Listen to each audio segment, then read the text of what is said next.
First, let me apologize for being late. If you know me, I do not keep people waiting. But good afternoon, and thank you for coming. In July of 2022, Governor Stitt asked me to conduct a special audit of Tulsa Public Schools. Tulsa Public Schools is one of Oklahoma's largest school districts. It has an enrollment of 33,000 students in 78 different schools and employs more than 5,000 people. The vast majority of these employees are hardworking teachers dedicated to the success of their students. This audit report is not in any way a reflection of the quality of their work. This audit is a financial review. The catalyst for this audit request was the case of Devin Fletcher. Devin Fletcher, Chief Talent Management and Equity Officer at TPS, was one of 33 administrators brought on board to help implement Superintendent Gist's 5-year strategic plan called Destination Excellence. Fletcher resigned in 2022, and he later pled guilty to wire fraud in the amount of $603,000. He was sentenced to 30 months in prison. Following this, Governor Stitt submitted the formal request for an audit. The governor asked my staff to investigate 3 different concerns: irregularities tied to vendor contracts and potential mishandling of public funds, questions regarding the district's use of elementary and secondary school emergency relief funds, better known as ESSER funds, and possible violations of House Bill 1775 and the associated administrative rules. We structured our investigation according to the governor's concerns, focusing broadly on TPS's compliance with Oklahoma's statutes, rules, and policies. We also conducted a thorough review of the district's internal purchasing controls. Now, I want to be very clear. This was an audit of a small group of TPS administrators. Our investigation was not focused on teachers' conduct, curriculum, or behavioral standards applied in Tulsa classrooms. As State Auditor, I focused on the expenditures, the internal controls, and the oversight of those expenditures, specifically administrative compliance with state law and district policy. As we began to test samples of TPS purchases, it soon became clear that Fletcher's misconduct was a result of a much larger problem. Worried about the possibility of additional malfeasance, we had no choice but to expand our test work sample. The more violations of statute and policy we found, the larger the sample became. Our team reviewed more than 1,400 financial discrepancies. So before I can explain our findings, I want to emphasize 2 key points. First, even before Fletcher began his activities in 2018, multiple district administrators created and fostered a culture of financial noncompliance. Certain district leaders routinely disregarded laws and policies designed to protect taxpayer money. We discovered that TPS consistently failed to properly verify and document the receipt of vendor services. A systemic lack of internal controls existed at TPS, which enabled mismanagement and potentially placed millions of additional tax dollars in jeopardy. Second, noncompliance flourished due to the administration's lack of transparency with the school board and with the public. Ultimately, the board shares responsibility for financial management of the district. However, Gist's team took measures to hide information, including evidence about unauthorized expenditures from board members. At times, TPS administrators found ways to cut the school board out of the purchasing process entirely. Had board members acted with more diligence, exercising their fiduciary responsibilities to taxpayers, they would have been in a much better position to prevent Fletcher's malfeasance and to provide the oversight that state law requires. The audit findings can be organized into 10 overarching categories, which you can see on the screen. Any dollar wasted in education is cheating a child out of a needed resource, and we have to find a way to make sure that the money we allocate to schools get to the teachers and the students who need it. I'm going to spend the rest of our time showing you the documentation backing up our findings. Oklahomans have the right to expect public school leaders to be trustworthy stewards of their children and their taxpayer money. So let's begin with the expenditures. The State Auditor's Office conducted a thorough review of $37.7 million in expenditures, which span from school year 2015 to school year 2023. Of that amount, $29 million was paid to consultants. We examined 900 invoices received from 90 vendors, and we found over 1,400 financial discrepancies. We found compliance violations at every step in the procurement and purchasing process. We will begin with the vendor selection. Oklahoma law mandates that the Board of Education prescribe and administer business procedures and controls for district purchases. In compliance with this law, Tulsa's school board created policy 5202, which requires the district to issue a request for proposal, or an RFP, for any purchase greater than $50,000. The policy also requires the school board to consider at least 3 bids from competing vendors before offering a contract. This policy holds school districts accountable for large purchases. Of the $37 million we tested, $20 million was spent in violation of the district's RFP and competitive bidding policy. For example, TPS vendor, the Achievement Network, received more than $782,000 from TPS without submitting a bid. TPS disregarded the RFP requirement because the expenditure was later reimbursed with donor funds via the Foundation for Tulsa Schools. The Foundation for Tulsa Schools is a nonprofit entity created for the purpose of supporting the operations of Tulsa Public Schools. TPS administrators routinely use the foundation to reimburse expenditures for vendors circumventing competitive bidding. TPS initially paid the Achievement Network with taxpayer dollars. Now, even if the expenditure is subject to donor reimbursement, the board's policy has to be followed. Another concerning issue discovered by our auditors involved 19 vendors that received payments just below the $50,000 RFP threshold. Here are just a few of those checks. In our experience, when a government entity issues repeated payments within a few $100s of the threshold, it gives the appearance of an intentional attempt to bypass policy and undermine board oversight. We also found problems with the encumbering of purchase orders. Encumbering is the setting aside of funds for a designated purpose. Oklahoma law requires that every district payment be preceded by a matching purchase order approved by the board. When followed, this step in the procurement process ensures that the board has a chance to review the budgeted expenses before TPS issues any checks.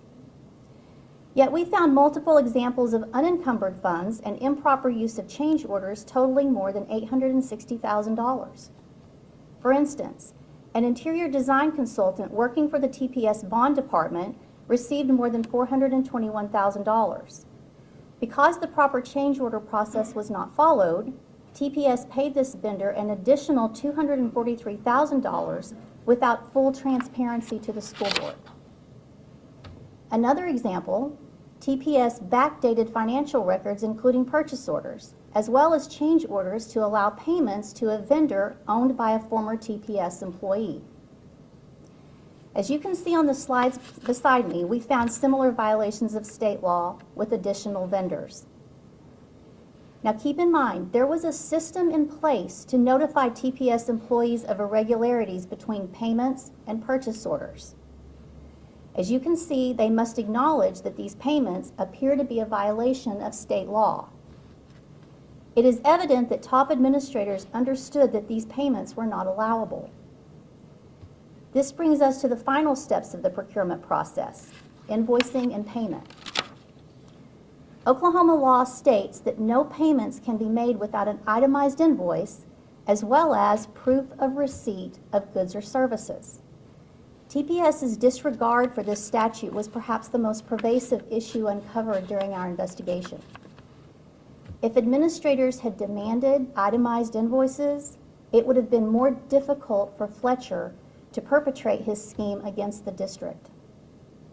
Of the 900 invoices we examined, more than 300 of them lacked proper itemization. Altogether, we found that TPS made more than 700 payments to vendors without ever receiving documentation needed to prove receipt of services. We also found that many TPS vendors issued invoices based on budgets outlined in their contracts, not actual cost.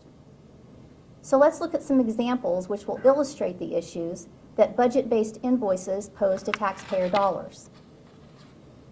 This image is taken from a TPS contract with another vendor. The invoices were not based on the actual services rendered.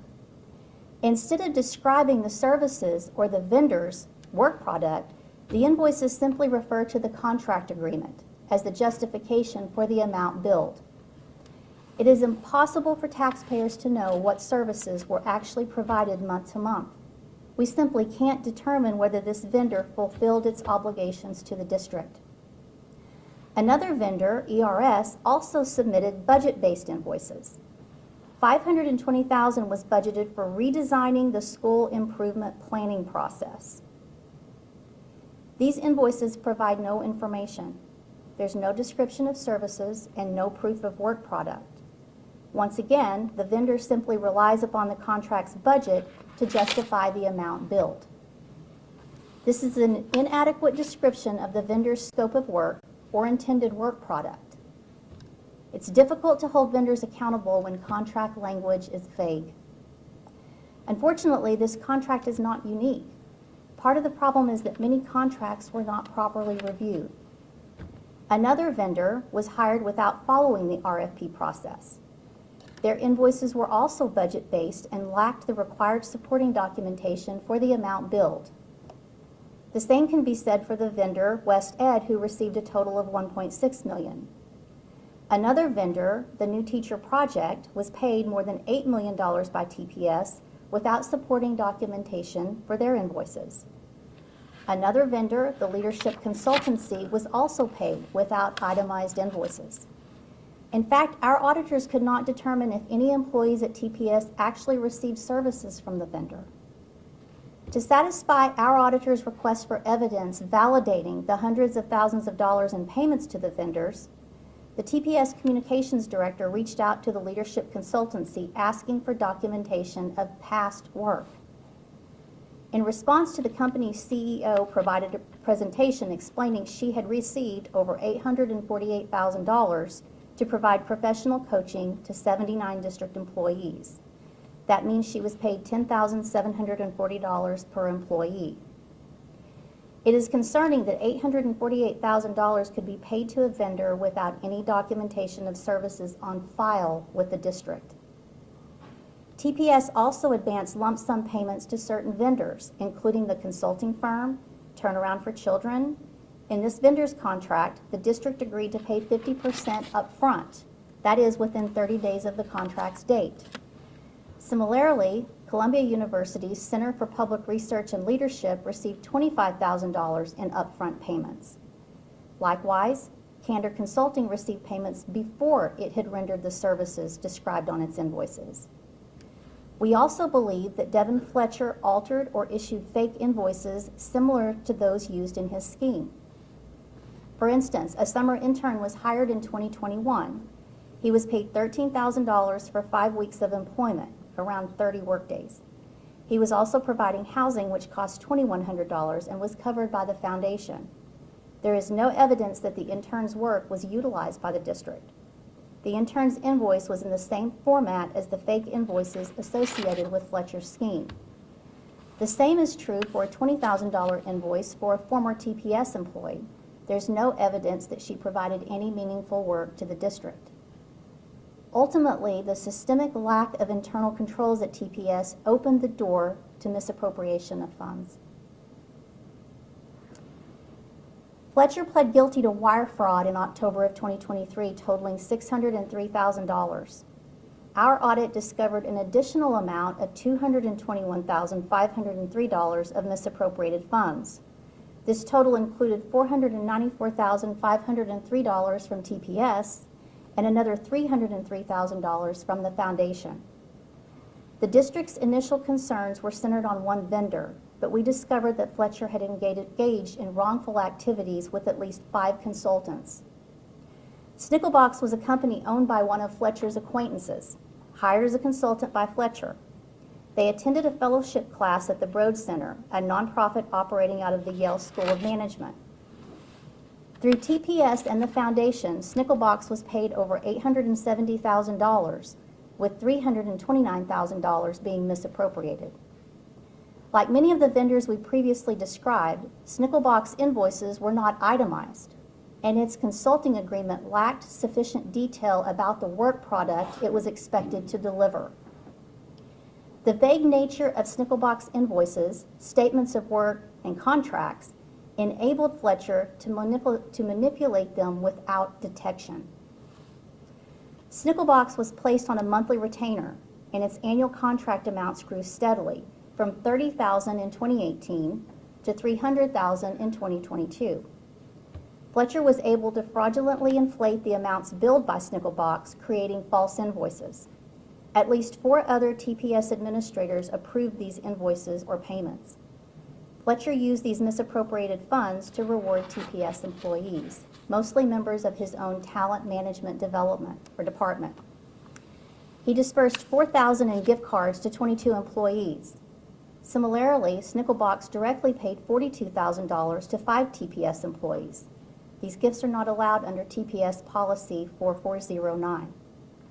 Fletcher also fabricated invoices for his half-sister, Shaniqua Monet Kemp, whom he hired under the pretense of providing consulting services.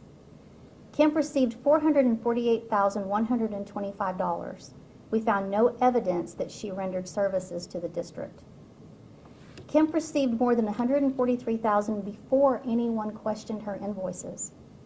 It wasn't until Kemp submitted a proposal for $200,000 in school year 2020 that an employee brought up the RFP and the bidding requirements. These red flags were disregarded by the then Deputy CFO, who waived the competition requirements and approved the payments to Kemp. Fletcher also falsified invoices for KAG Capital, who received $21,000 in payments. Like Ms. Kemp, there's no evidence that KAG rendered services to the district. We reported these transactions to the proper authorities, and KAG has since repaid the full amount to the district. Isaac Domingue was also an acquaintance of Fletcher and was hired to analyze employee data relevant to the COVID-19 vaccine. There is no evidence that Domingue produced any work for the $41,400 that he received from TPS. Fletcher altered Domingue's invoices, inflating the amount due, leading to $17,100 in questionable payments. Fletcher also submitted false invoices for another former coworker who was an associate of Fletcher's at his previous employer, Denver Public Schools. This vendor submitted an invoice for 3 hours of consulting work to TPS. Fletcher added 100 hours to the invoice, resulting in an overpayment of $9,000. Many of Fletcher's activities were perpetrated against the foundation, the nonprofit dedicated to TPS students. TPS employees, including Fletcher, often leveraged the foundation to limit transparency with the board and the public. The foundation's purchases are limited by statute to the operation of the school district. Most of the nonprofit's purchases were issued as reimbursements to TPS, and these reimbursements totaled $57.2 million from 2015 to 2023. However, when the district needed to make certain purchases where public funds could not be used, they often asked the foundation to pay for these costs directly. TPS administrators refer to this method as direct pay, and direct payments accounted for $5.1 million of foundation expenditures from 2015 to 2023. The foundation acknowledged direct payments were an issue after Fletcher's activities came to light. Their new director acknowledged that the foundation oftentimes serves as a loophole for TPS to avoid having to go to the Board of Education for approval. Some problematic expenditures were handled as direct payments. For instance, the foundation paid for the service of a consultant after the district realized it had failed to encumber funds as the law requires. Additionally, direct pay was used to distribute bonus payments to TPS employees for moving, retention, and supplemental income. These payments totaling $504,000 were not processed through district payroll, nor were they included in the employees' contracts. Oklahoma law requires that all compensation for school employees be clearly defined in their contracts to ensure transparency. The former Chief Financial Officer, Jorge Robles, denied any knowledge of these bonuses, even though he had received a $25,000 bonus when he joined the district. 3 administrators also signed a bonus retention agreement confirming that the checks were linked to their terms of employment, but not included in their contracts. Of these bonus recipients, at least 65% did not stay with the district for more than 5 years. 16 of the bonus checks, or 2/3, totaling $221,000, were distributed to the alumni of the Broad Center at Yale School of Management in Connecticut. Only one of these Broad alumni remains with the district today. One of TPS's greatest challenges under Superintendent Gist was teacher retention, a problem exacerbated by a statewide teacher shortage. The Tulsa Teacher Corps, or the Teacher Corps, was a new teacher recruitment and training program tied to Gist's 5-year strategic plan, Destination Excellence. The Teacher Corps proposed a new path to teacher certification. The first group of trainees began a 6-week training program in the summer of 2018. Training included 5 to 10 hours a week of practice teaching in summer school classrooms. Participants in the Teacher Corps were expected to fill full-time teaching positions by the end of summer. They continued to attend training sessions throughout the year while teaching under temporary, emergency certificates, and pursuing full certification. Eventually, in January of 2020, the Oklahoma legislature approved this alternative certification program. However, for 2 years, the Teacher Corps operated without proper authorization. Some participants taught summer school without certifications, some without required OSBI background checks, and most without district contracts. In other words, many did not meet any of the basic requirements for classroom instruction. The board was not involved in paying these uncertified teachers for 3 out of the 4 years of the program's operation. Rather, TPS utilized vendors to pay the new teachers summer stipends. Initially, the New Teacher Project, which ran the Teacher Corps trainings, paid for the Corps members' stipends. The vendor was then reimbursed by the foundation via direct pay. This allowed district leaders to keep board members in the dark about payments to program participants. In fact, one TPS employee celebrated the fact that they would not need to seek board approval for the Teacher Corps stipends. In 2019, the New Teacher Project elected to not cover the stipends, so the district paid the recruits as vendors directly. TPS also overpaid the trainees $35,000 that summer. In 2020 and 2021, Snickelbox facilitated the stipends, making upfront payments and being reimbursed by the foundation. Many of this vendor's invoices were false and are linked to the Tulsa Teacher Corps. Given the nature of these transactions, the Corps program became a vehicle for Devin Fletcher's largest misappropriations. Community partners are nonprofit organizations that provide supplemental services for TPS students. Members of these organizations interacted with students from at least 10 school sites. And altogether, TPS spent more than $37 million for community partner initiatives. One community partner, Growing Together, received $1.2 million between school year 2020 and school year 2023. Growing Together did not itemize their invoices. Instead, invoices were based on budgeted cost rather than actual cost. And when we asked for documentation of the services delivered, Deputy Superintendent Paula Shannon replied that TPS did not have access to the rich sets of reports and data generated by Growing Together and its partner organization, Communities in Schools, or CIS Mid-America. In some cases, they handed out direct aid, including food, utility payments, and even cash to families. In other words, TPS provided state and federal funds to Growing Together and CIS and allowed them to turn around and pay certain families directly. TPS could not provide evidence that its administrators, principals, or other staff provided oversight of these distributions. Nor could TPS provide evidence of the criteria utilized to determine eligibility for the cash distributions. Growing Together received more than $108,000 for services that was not part of their contract.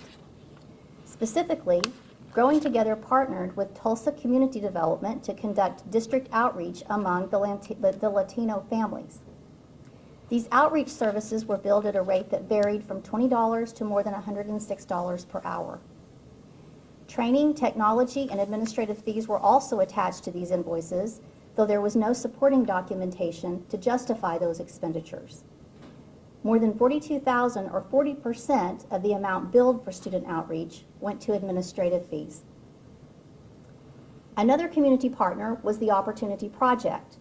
This organization was created to serve as a liaison between TPS and outside entities like the Girl Scouts or the YMCA. From school year 2020 to school year 2023, TPS paid the Opportunity Project more than $6 million. The Wallace Foundation provided another $2 million, and then the foundation paid $65,000. The Opportunity Project did not contract with any other school districts. It was completely funded by the work it did on behalf of TPS, and taxpayer dollars were the primary source of the revenue for the organization. The Opportunity Project's administrative fees accounted for more than 30% of what the organization received. Deputy CFO Jill Hendricks admitted that the organization's invoices from March to May of 2022 had been paid without any review. She asked a staffer to examine and approve the spring invoices in July of that year, months after they had been billed. Hendricks also told the Opportunity Project that TPS did not require the submission of supporting documentation.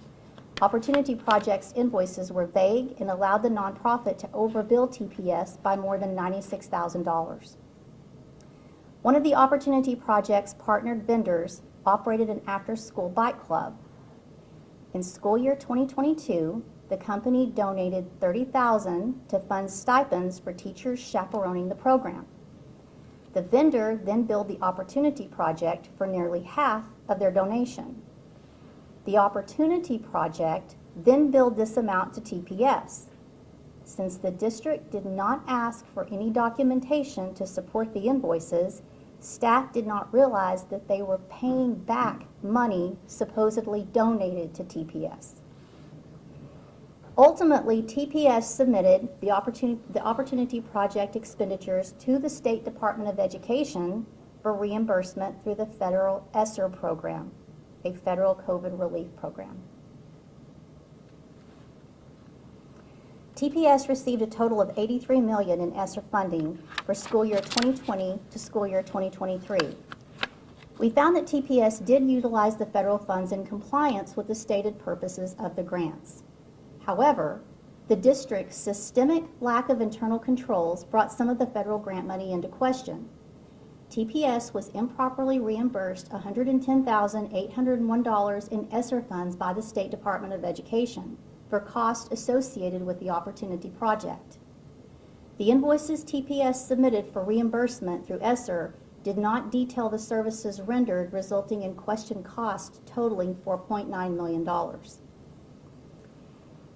Now, beyond the purchasing issues that we've covered in length, my team found additional compliance issues with some district vendors.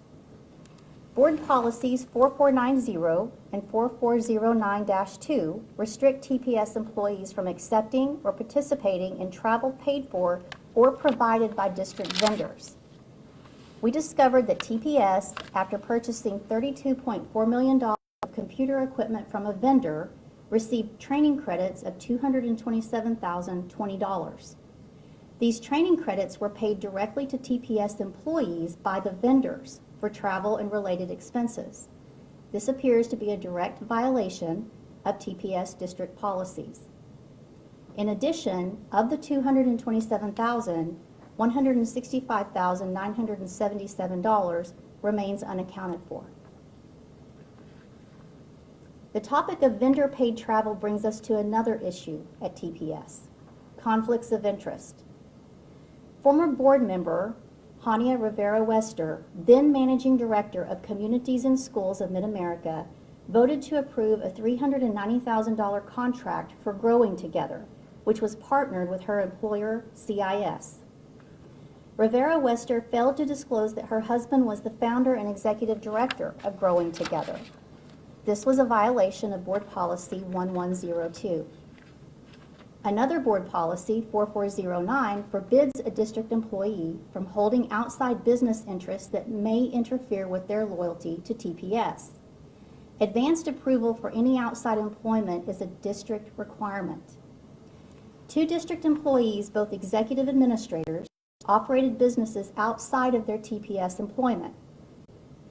Assistant Superintendent Paula Shannon registered a business, Whole Leader Lab LLC, toward the end of 2022. There's no evidence that she obtained the required approval from the district legal counsel. Furthermore, her website reflected an endorsement by a TPS vendor, bringing into question Shannon's impartiality.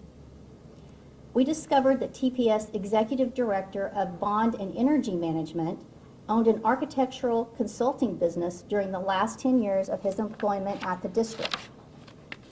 He was conducting personal business with his TPS email account, and communications suggest that he was using district time, office space, and electronic resources for his own personal profit.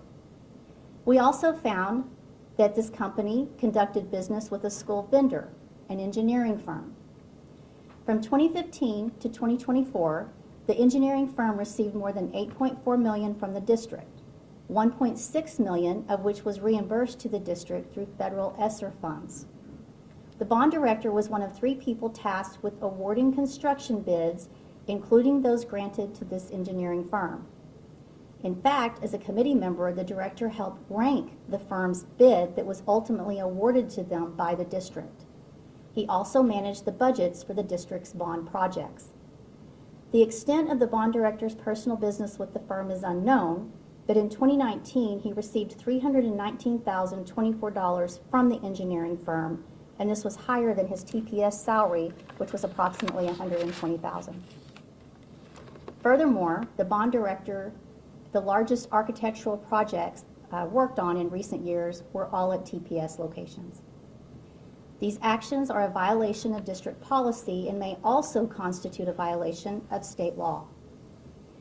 It is our understanding that the bond director resigned last week after we shared our summary of findings with TPS, and this issue has been reported to the proper authorities. Public schools are government schools, and transparency is a key element of good government. TPS failed to maintain control over records. The district relied on third-party applications like Slack, Trello, and Google Docs, which could be potential violations of the Open Records Act. In some cases, the district lost access to its own records. When our investigator requested access to staff communications sent through Slack, TPS had to request copies from Slack. The requested messages have never been produced or delivered to us to date. To give you an idea of the volume of records inaccessible to TPS, Jill Hendricks, TPS CFO, instructed her team to use Slack for all internal communications. Slack was commonly used by a core group of decision makers at TPS. These administrators, who referred to themselves as the super team, communicated via their Slack channel. This is an image of Devin Fletcher's Slack profile indicating notifications from Superintendent Team TPS. We also found documents on the Google Drive identified as confidential and labeled as not intended for public distribution. One of these documents discussed $14 million in planned expenditures. We recommend a thorough review of TPS's record-keeping practices to ensure that no financial documents are mislabeled confidential. Obtaining access to records in a timely manner was also a major challenge for our auditors. Because the documents were not readily available, TPS emails became a necessary element of our investigation, helping us track vendor relationships and payments. Whenever we requested emails, they were withheld until they had been thoroughly reviewed and heavily redacted. There are also large gaps within email communications we received for key administrators, and these gaps are linked to the summer and fall of 2021. The timing is significant because according to TPS, district leaders began planning for Fletcher's departure in December of 2021. Our investigation also revealed issues regarding the Oklahoma teachers' retirement system. For years, TPS failed to make required contributions on behalf of eligible employees into the retirement system. While the district's outstanding liability has not been fully determined, TPS owes at least $1.2 million. And per the retirement system, there is a large pending liability for TPS that will exceed the $1.2 million. Now to DEI expenditures. For school year 2023, the State Department of Education required all school districts to submit a report of DEI-related purchases. We found that TPS underreported the amount paid for DEI-related services and consultants by at least $1.7 million. However, since invoices and any other supporting documentation were vague, the full amount expended for DEI in 2023 could not be determined. For the 8 years of expenditures our audit covered, we discovered that TPS hired at least 69 consultants, spending more than $35 million to research, plan, recruit, train, and coach staff at the district as the district implemented its 5-year plan, Destination Excellence. Destination Excellence was built on 5 key values, and equity was the leading core value and the priority. In 2021, Superintendent Gist said, "We deliberately put equity first. It is our primary core value and the foundation of all of our decisions." Yet in school year 2023, TPS failed to report expenditures for several of these DEI-related vendors. Turnaround for Children received $40,000 in 2023. The New Teacher Project, which led the Teacher Corps program, received $123,000 that year. Growing Together was paid more than $526,000 in 2023. And CT3 EduService made over $1 million in 2023 alone. These expenses were not reported to the State Department of Education. We also noted during our investigation that TPS worked with an organization called Impact Tulsa as a community partner to conduct significant data work in the development of a Child Equity Index. This index was designed to assist the district with allocating resources to targeted schools based on a number of factors. Among the factors utilized in the index's development were race, ethnicity, gender, neighborhood crime statistics, student mobility, and other factors. Impact Tulsa was paid through the foundation for their assistance with the index. We don't know exactly how or when the index was utilized by TPS, but we know that the concept was presented to administrators at TPS in 2018 and that Impact Tulsa, quote, served all students in Tulsa County, helping them understand their data and strategically think through population-level interventions. Now, given that the state of Oklahoma already has a complex funding formula for distributing educational resources, this warrants further investigation and discussion. Going back to Governor Stitt's original request, one of his concerns centered around a possible violation of House Bill 1775, which bans certain elements of critical race theory, or CRT. The law pertains to what can be taught in classrooms, but the Oklahoma Administrative Code extends those restrictions to the schools and their activities, and to their activities more broadly. The administrative rules prohibit schools from adopting DEI plans that incorporate the concepts of CRT. Now, my focus was a financial review, and it was not to comment on TPS's teaching philosophy or ideological principles. Our investigation did not look into curriculum or disciplinary methods.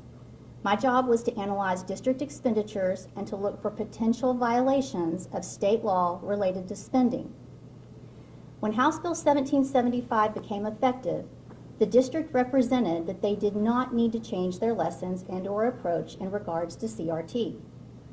Our investigators reviewed historical documents, training materials, contracts, presentations, invoices, and other records provided by TPS. The district's failure to keep adequate documentation to support their expenditures affected our ability to determine the exact services provided, courses offered, or presentations made. However, there was evidence that the district did incur some expenditures with vendors for prohibited concepts after House Bill 1775 became effective. And no auditor wants to find evidence like this. It doesn't serve anyone's interest when a public school fails to act with financial responsibility, especially in the interest of wonderful teachers and students of that school district. Even though we uncovered substantial issues with internal controls and non-compliance with state law, the scope of our investigation was limited. We are still left with a number of unanswered questions. Why were there substantial gaps in communications and emails between administrators, including between Gist and Fletcher, that were never provided to our investigators? Was TPS correctly coding the numerous consultants and vendors in the Oklahoma cost accounting system as administrative cost? We're going to recommend to the State Department of Education that they look into that matter. And finally, is TPS still involved with vendors, training practices, and concepts intertwined with elements of CRT that potentially violate House Bill 1775 and the administrative roles? Because this was not the primary focus of the audit, we were unable to make that determination.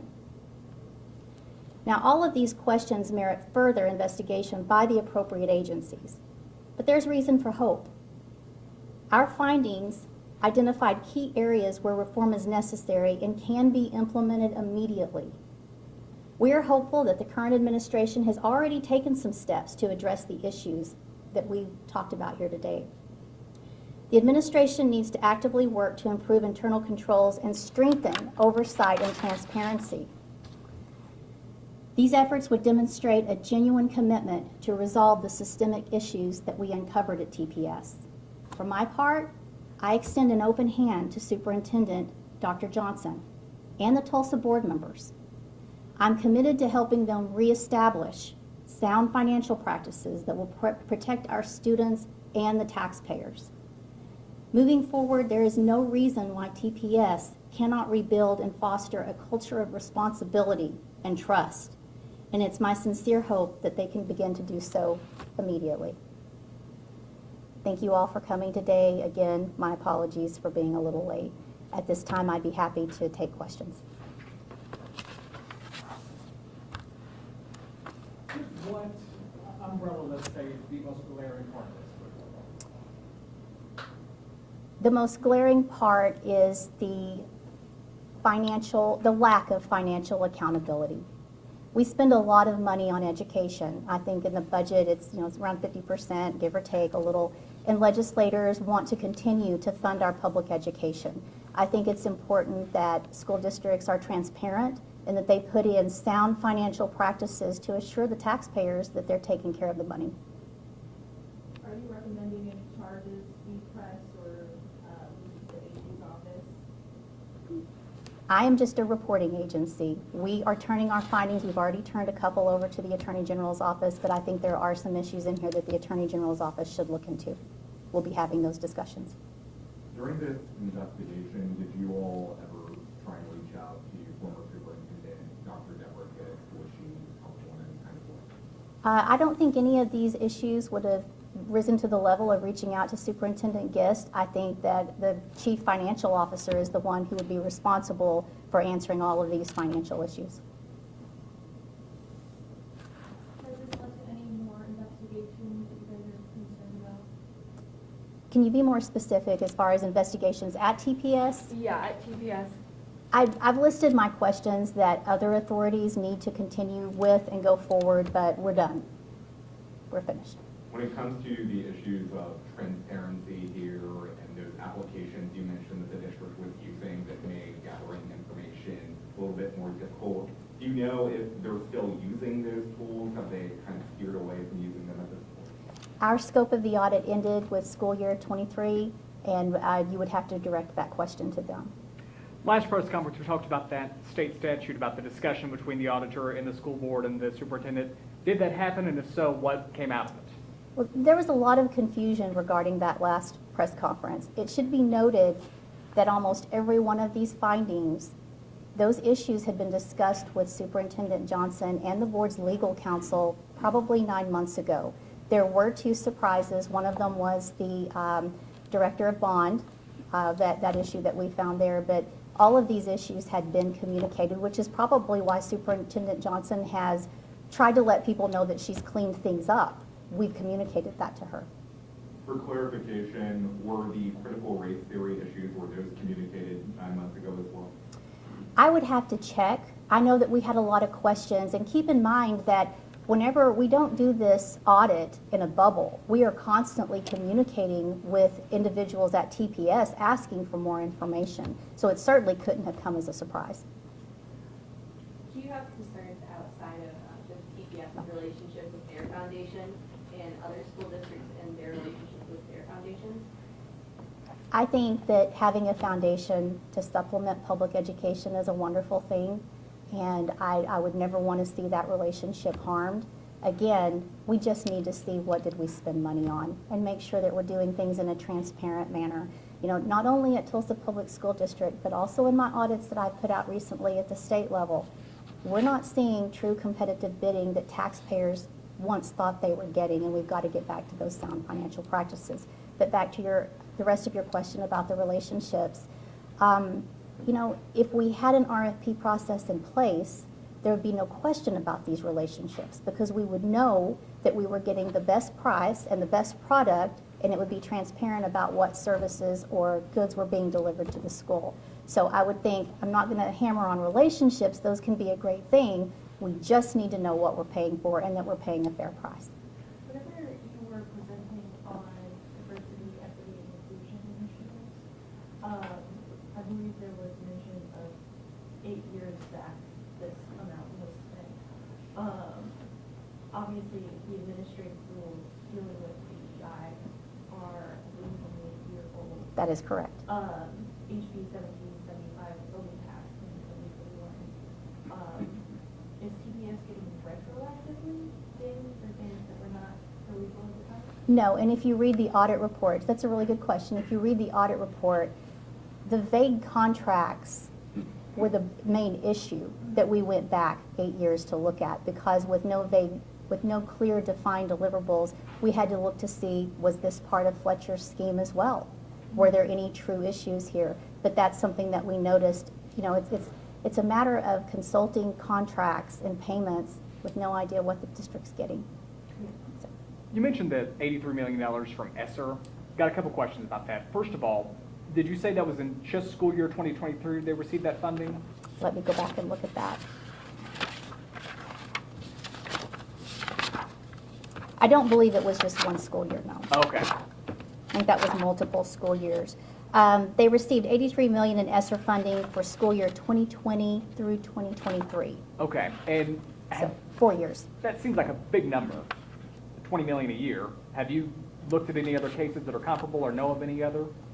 Well, what's your question about that $83 million? Is that a normal number for school districts to get from this agency? Is that comparable to others around the country, or is that pretty Well, high? I think that's pretty comparable because it was divided up, I believe, according to population. But one thing I want to mention with this, I don't want you to run away with that number of $4.9 million in question cost. Question cost can mean many things, and when we talk about question cost in relation to a federal grant, in this instance, it means there was not supporting documentation to verify it at the time of the expenditure. Thank you. I wanted to touch on really the lack of documentation that you guys ran into and throughout this process. Do you feel like that could be something, in your opinion, that might lead to additional audits in the future if something comes out that's significant or another skeleton in the closet comes in? Well, I want to be clear about something. We're finished with our audit of TPS, and I wish them well. You know, we can't audit 100% of everything. Could there be more issues? Certainly. I think that we're giving Dr. Johnson the playbook on how to go forward and be transparent and accountable. And if that's something the district wants to go back and look at, I would encourage them to do so. But at this point, we needed to wrap it up and get on to the numerous other audits that we have. Thank you. Auditor, could I ask just about these past 2 weeks? We plan to release this audit on February 11th, at least law that could cause a 15-day delay. I think the purpose of that law was so that the district could have discussions with your office about the findings. So have those discussions taken place? Has TPS gone to see the report? I'm just curious what's taking place now. We have had discussions and we have emails where they've asked us for information and we provided them information and we've asked them for some information. I'm not sure they could give us everything we asked for. I would have to double check that. This would probably be a good time to let you know that because we know you all are going to want work papers and documentation, I have a wonderful IT department that has made a link on our website. I'm not sure exactly where it is. We can direct you to that. But when you click on that link, you're going to be able to go out here and get this PowerPoint, all these images. You'll be able to see the audit report. And then as people start to ask for documents, we will start to put those in that link as well so you can see everything that we saw. Has TPS received the full report yet? No, no one ever receives the full report before it's published. That is standard operating practice for the 28 years that I've been in the auditor's office. Whenever you were looking into DEI and CRT for the last two, I guess, questions that Governor Stitt had, which you based your audit on, how did you all decide what was appropriate or not for a school to spend money on? How did you all decide what would be defined as CRT or DEI, especially Tulsa's school that's majority minority? A lot of the money, I assume, would be spent on addressing academic achievement gaps, which are to some extent racial. And I suspected that I would get this question, so I want to point you to, let me see if I have this. We have a page in the audit report that limits how narrow that scope was that we looked at. I can tell you off the top of my head what we looked at were consulting contracts focused on equity. And so we made the statement, we can't determine how much of this consulting contract was paid for this. We can only tell you $35 million worth of contracts were let that involved equity, which is a crucial element of that. I think whenever you read the report, it clarifies that scope very clearly. Because again, we're not out here looking at what teachers are teaching in the classroom. We're not out here looking at curriculum. We looked at expenditures only and the contracts and the documentation they had available for those contracts. Okay, and could you explain to me how y'all came to that definition? I guess expenditures on equity whenever there are obvious achievement gaps in a school district. I don't know if those would necessarily be classified as DEI in the way that I understand it. Well, I think that what you're getting into is not the direction this audit went. And again, I'm going to ask you to wait and read the audit report and those clear definitions that we put out there. Because this was not an audit to determine what was taught in the classrooms or any kind of curriculum. This is specifically related to contracts. We noted consulting contracts for equity purposes that were let with little description. And I think whenever you see the wording in the audit report, you're going to see how much we drew back from that and didn't make conclusions on that. Okay. And again, you mentioned that there are going to be specific definitions in the report. Can you tell me how y'all got those definitions? Everything that we do is through the lens of the law and the administrative rules that are on the books. So I would suggest you go there and read that, and I think we referenced those in the audit report. Okay. Can I ask, I think in your previous press conference, you mentioned there was sort of a method of past administration at TPS was not necessarily the most helpful to you all. Didn't know if you wanted to reiterate that at all, kind of what it was like dealing with them, and if you had as much contact with the current administration, and if you've noticed a change in terms of how cooperative they've been. You know, Nuria, that's a great question. We did feel like there was some resistance there, but I think I'd like to leave this press conference on a high note and offer my extension of help getting things back on track, and that's where we should all be focused at this point.